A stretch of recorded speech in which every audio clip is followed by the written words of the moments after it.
All right. Hello, everybody. Thank you for attending our lecture today. My name is Dr. Adriana Natali. I'm one of the PGY3 residents at the University of Kentucky. This is an introduction to equestrian sports medicine. This is to provide us with a little bit of a background on the equestrian sport and things that our patients might be having issues with related to their sport.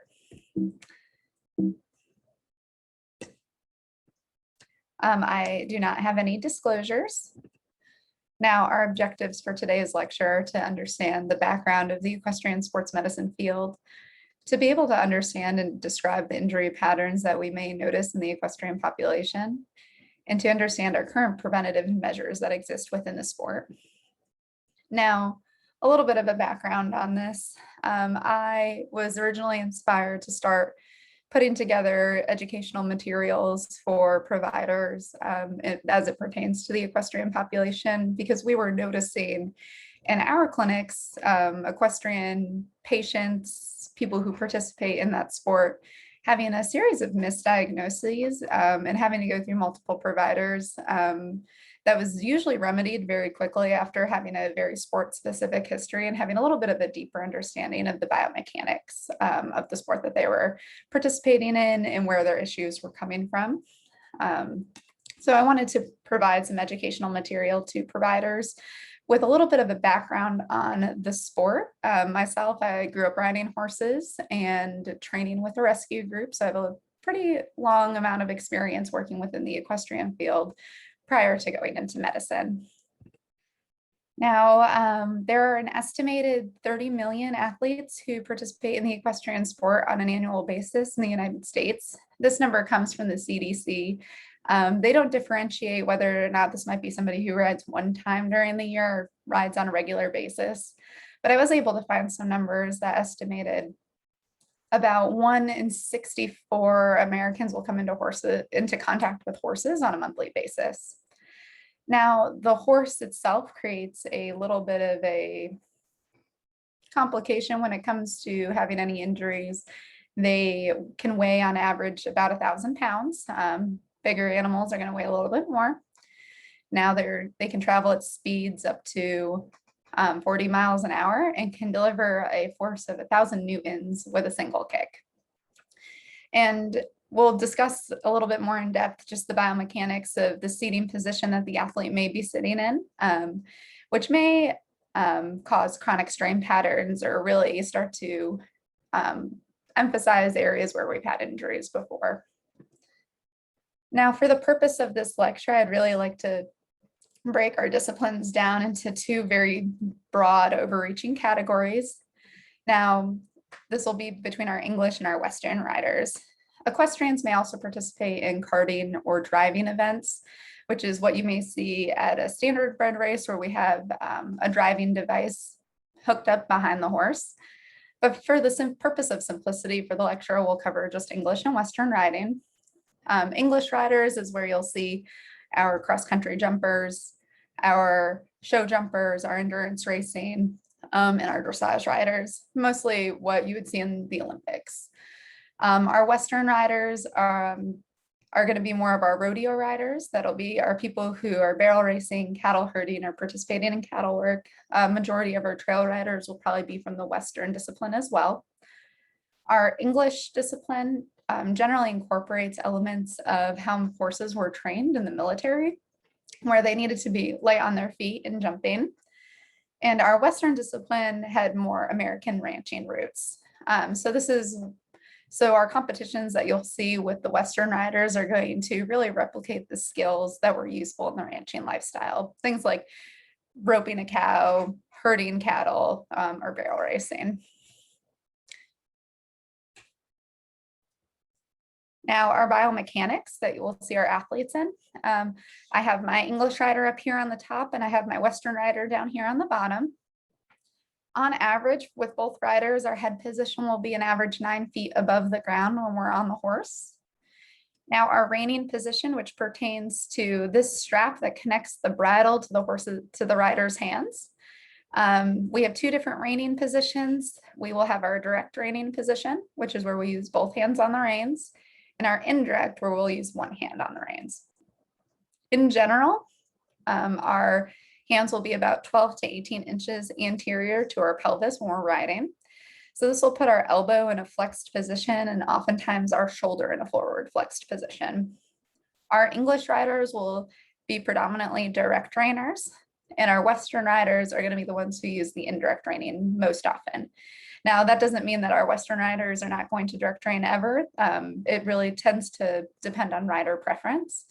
But having this one-handed position allows us to have more movement with the other hand to do things like roping a cow or leading another horse along with us.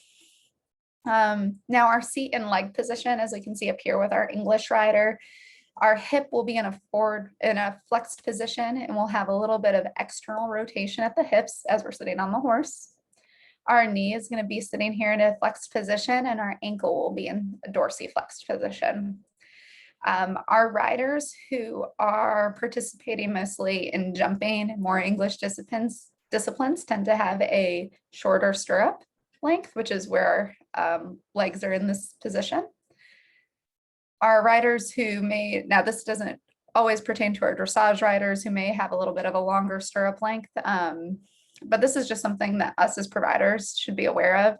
If our patients are coming in with hip, knee, ankle pain, if we discuss maybe our stirrup length and seeing really if we're sitting in too short of a stirrup position, that can often lead to increased strain on the knees or the hips. Now, our equipment is going to vary between the disciplines as well. Our Western riders will be riding in a much larger saddle that has a little bit more of an even weight distribution. Our English riders are going to be riding in these smaller saddles where you have closer contact to the horse, and the saddle itself will be lighter. Now, when our riders are putting that saddle on the horse, they are going to be lifting it up to at least a shoulder height position, oftentimes higher than the shoulders to get a good clearance. Since our Western saddle is so much heavier, patients with things like rotator cuff abnormalities or shoulder pain may be having some difficulty with that particular movement. Now, just in general, our Western attire is going to be more of our denim, our Western shirts. Our English riders are going to be wearing more form-fitting clothing, breeches. During the competitions, they'll be wearing our heavier hunk coats, which if we're out there providing sideline coverage or just covering an event, being aware of having a heat injury because of wearing these heavier coats, maybe during a summer event, is just something to keep in the back of our minds. Now, our boot styles are going to differ between the two riders, but the overall concept of what we need within the boot is going to be the same. Now, our English boot is pictured here on the left, and our Western boot is pictured on the right. Boots have a 1-inch heel to prevent slippage through the stirrup and should often cover the ankle. Now, our riders will be riding in that dorsiflex position at the ankle to keep the heel down. That way, if we have an issue, maybe a fall, or if a horse spooks and we come out of the saddle, if our foot is in that down position, that heel down dorsiflex position, we'll be able to safely egress our foot from the stirrup, which having the heel on the stirrup also creates another safety measure in that way. So that's something that our riders should be doing when they're out on their horses. So just ensuring proper equipment and proper attire is going to be part of how we prevent falls and injuries within our patients. So next we'll move on to helmet use. Helmet use is recommended for all riders of all ages. Now, the longevity of our helmets is generally 5 years. And then after that, the effectiveness really starts to diminish. This is not a well-known fact with all of our riders, so it's something that we can provide information on as physicians. They're really only designed for one blow, and then they need to be replaced. So that can be if we fell and hit our head on the ground, then we are supposed to be replacing our helmet.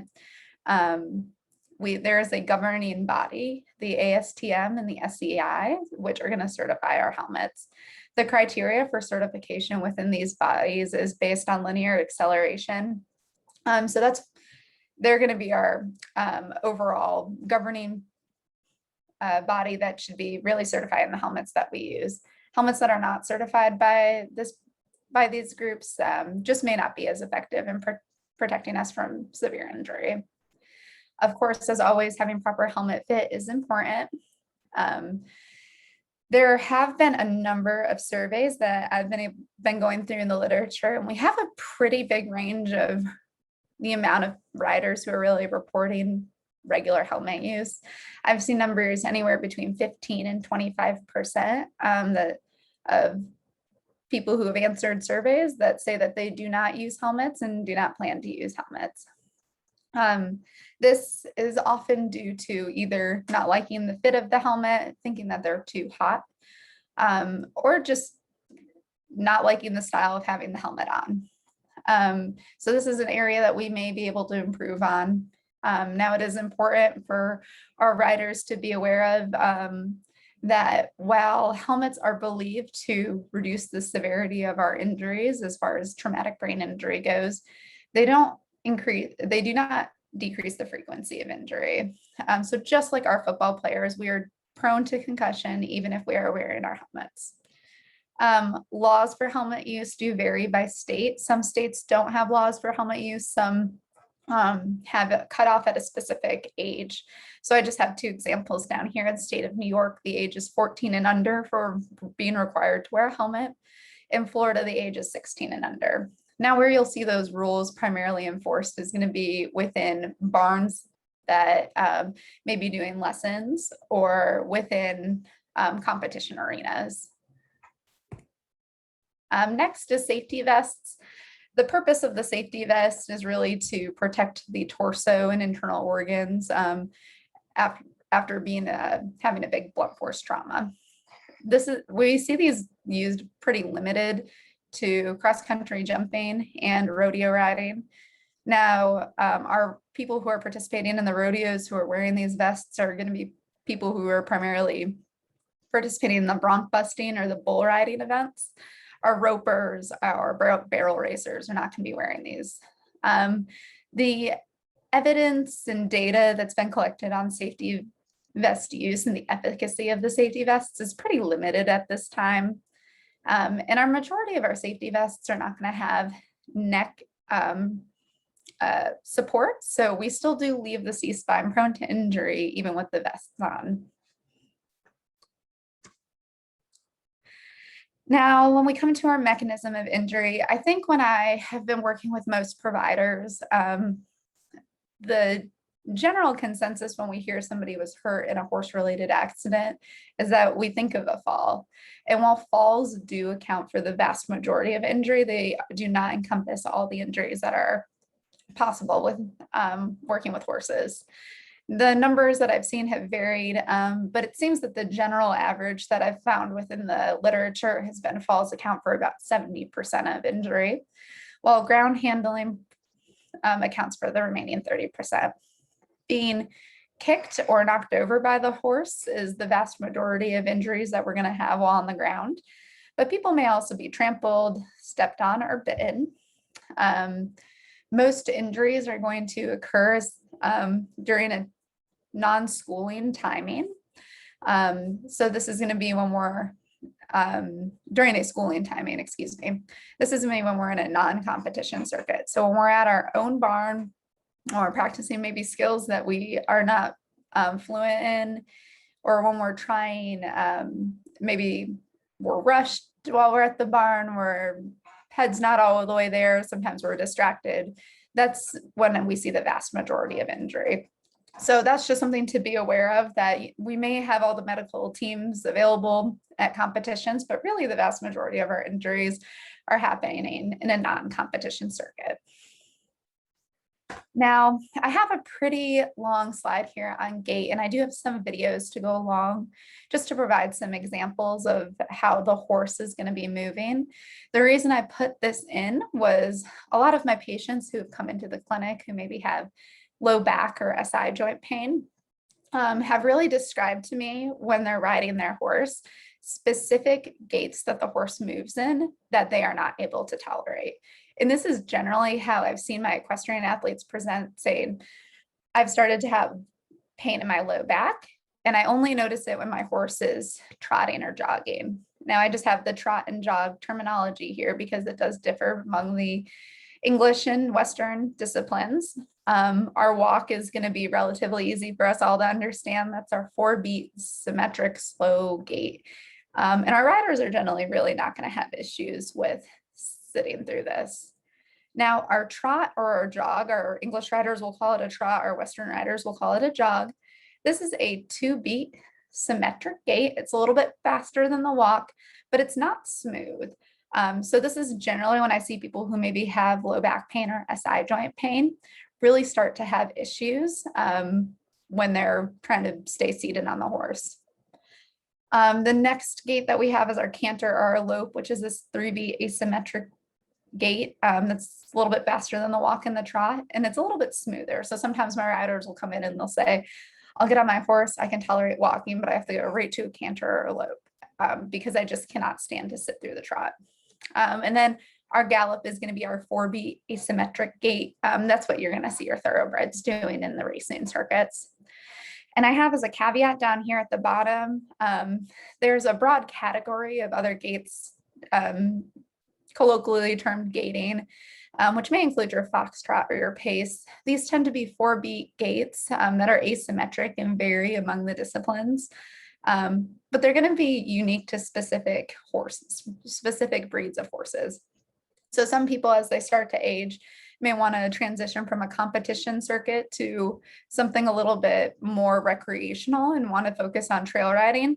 Considering having a horse that does this gait because it is so smooth is something that we could potentially discuss with our riders if that was a transition that they were trying to make.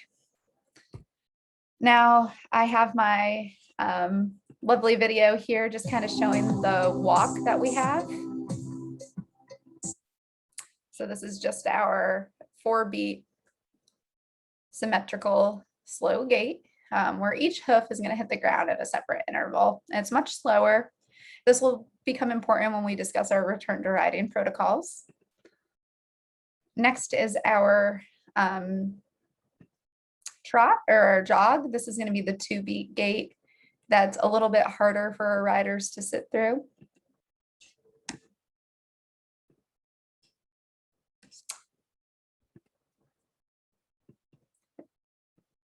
Okay, it is frozen.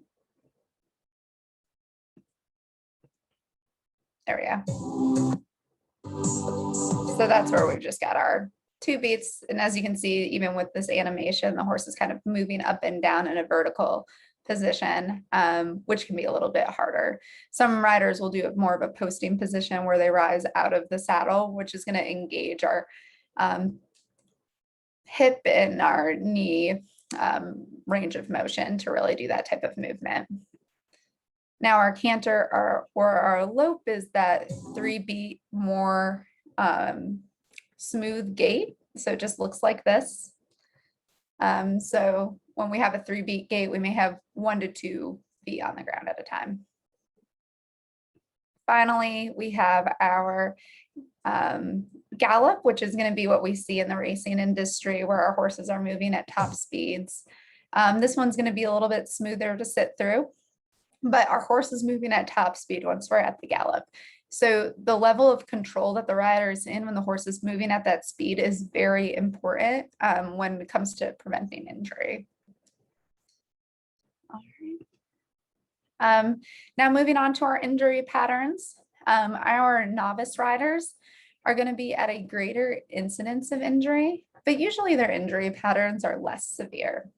And our advanced or our professional riders are going to have a lower incidence of injury, but their injury patterns are often more severe. I found some numbers that say that once novice riders accumulate 18 to 100 hours in the saddle, that's when they really start to see a downtrend in the incidence of injury, because we've started to figure out the skill a little bit more, anticipating the movements and the unpredictable nature of the horse starts to become a little bit more predictable.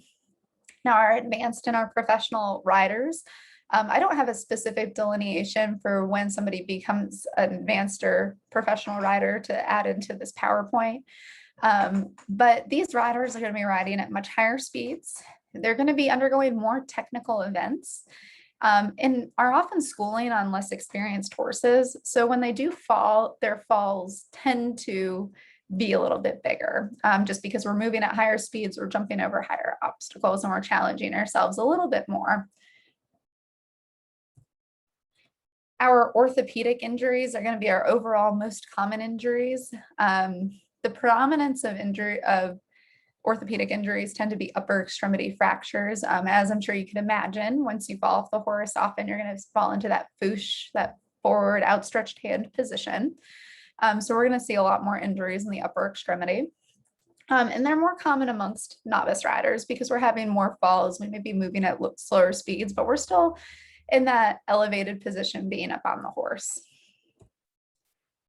Next is our head injuries. Now, the literature has really tried to dive into the head injury world within the equestrian sport. And so the studies I was able to pull have a pretty wide range of head injury incidents. But it looks like the range is about 11 to 48%. Somewhere in that is where people are reporting head injuries amongst equestrians. Now, a quarter of equestrians are seen in the ER tend to have some sort of head injury. That's generally going to be your mild traumatic brain injury or your concussion. The predominance, it was widely found that head injury was the most predominant injury pattern within equestrians, but it seems to have been overtaken by orthopedic injury within the last few decades. And this is credited to the presumed wider use of helmets within the sport. Now, we do have a lot of pediatric patients who are going to be participating in these events, and they're at much higher risk of having a severe traumatic brain injury because of their greater head to body ratio and their thinner skull base. Again, helmets are believed to reduce the injury severity, so that's going to be more of our moderate to severe traumatic brain injury or having our skull fractures.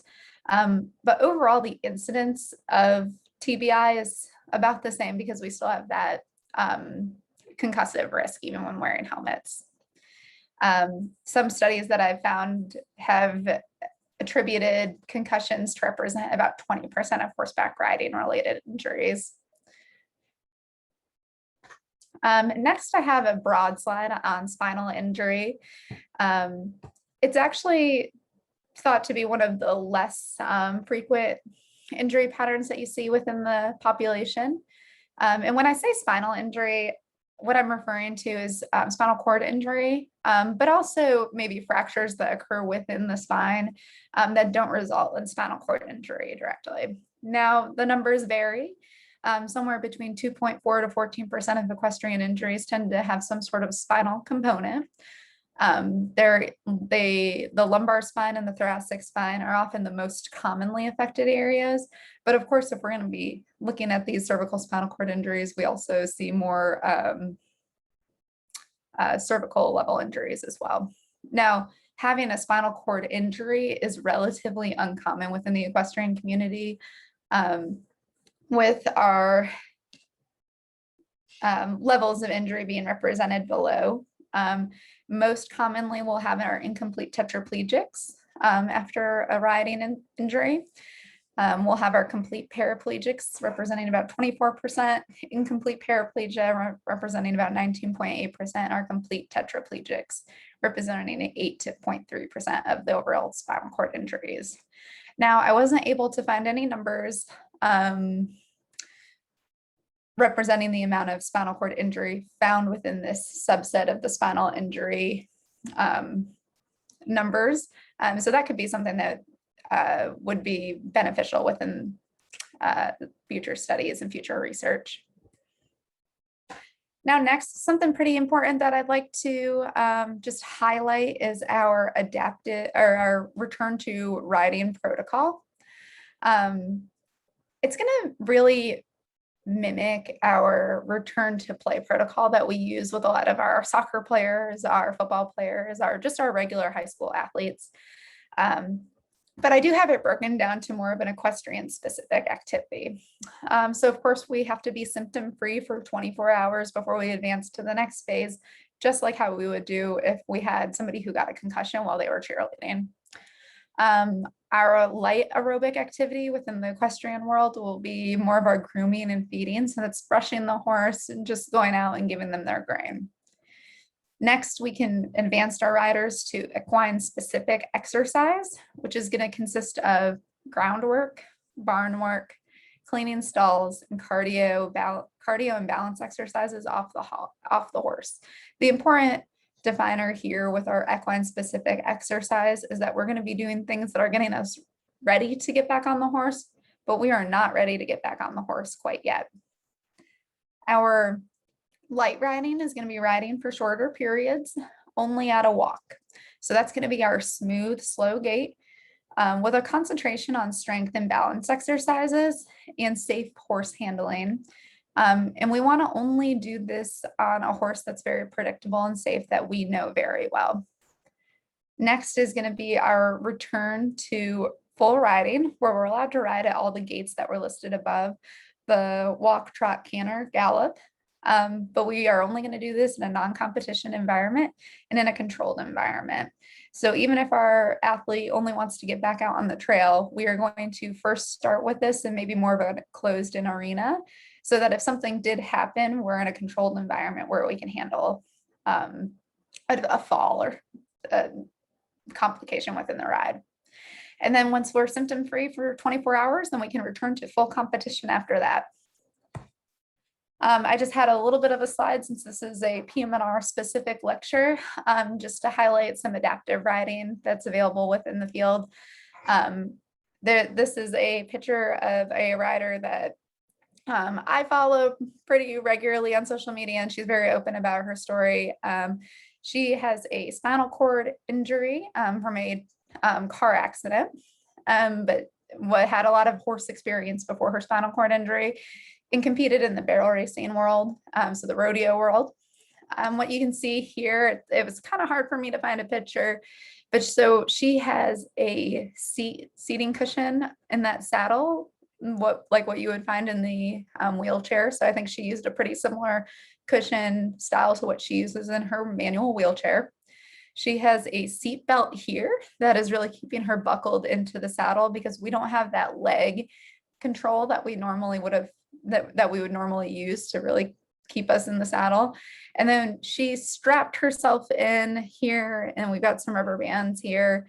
Now, the only issue with doing this kind of setup is, of course, if there was an accident where the horse spooked or tried to run away, we wouldn't be able to safely get out of the saddle. But if we're riding in controlled environments, non-trusted horses, that risk should be relatively low. So this is just an example of one adaptive rider that I was able to find. There's some people who also try to ride in their prosthesis. Something that we as PM&R providers can tell our patients, that if they've had a spinal cord injury or if they've had some major life-changing event, that we don't need to write off the sport completely. We can try to maybe get creative to get them back into the sport. Next is our physical conditioning. This is just things that we can really counsel our patients on to really add into our exercise regimen. Equestrians should be treated just like any other athlete, and they really need to focus on physical conditioning to really support their sport. Now, I have some core strengthening listed as my number one, because we really do want to use the core for stabilizing and balance. But it's also going to protect our back in the long run. If we're not riding with good posture, if we're riding horses at gaits that are not very smooth or easy to sit, we're going to be introducing more chronic strain to the back. And having that strong core is what's going to prevent us from having chronic pain issues down the line. And then next is our upper body and lower body strengthening. Of course, that's just going to be our general muscle conditioning to keep us strong to handle the horse that weighs up to 1,000 pounds. And then our proprioceptive and balance training, just so that we're able to stay in that seated position really well. I was able to find some really good resources. Of course, I'm from the University of Kentucky, so that's my open bias that I think the Saddle Up Safely program that we have sponsored here through the University of Kentucky is just a very excellent program that provides great information that's really easy to digest and understand. This was a rider safety awareness program that was sponsored by UK Healthcare and the College of Agriculture and some other community organizations to really get rider input, provider input, and provide information just to the community for rider safety. Now, this is just a list of all of the packets that we have available on the website that are free to download. So if you have somebody that's riding and maybe they fell and had a concussion and you're trying to think of maybe what was the safe to return to riding protocol, all that information is right here in this downloadable packet that's free to download. You can have available in your clinic. And then of course, we've got just safety information that all of our riders should be aware of as well. So if you're a pediatrician or if you're working in peds PM&R, and you have somebody that wants to get into the sport, this would be a good resource to send them to, just so that they are aware of the general safety concerns and that they should be looking towards. Finally, I just have a little bit of a caveat on just the limitations in the current literature. A lot of studies do have some underreporting. There's some regional bias within the papers that I was able to find. Generally, a study that is done in a specific area may be biased by what discipline in that area is the most popular and the demographics of the riders that are riding in that area. There's some variability among the studies that we have available, as we had seen in the numbers previously, but it just only means that we have a lot of opportunity for us as medical riders and researchers within the field to really help move the field forward and better it. These are my references. I'd like to thank everybody for coming out to this lecture today. If you have any questions, feel free to reach out and contact me. I think that's all I had.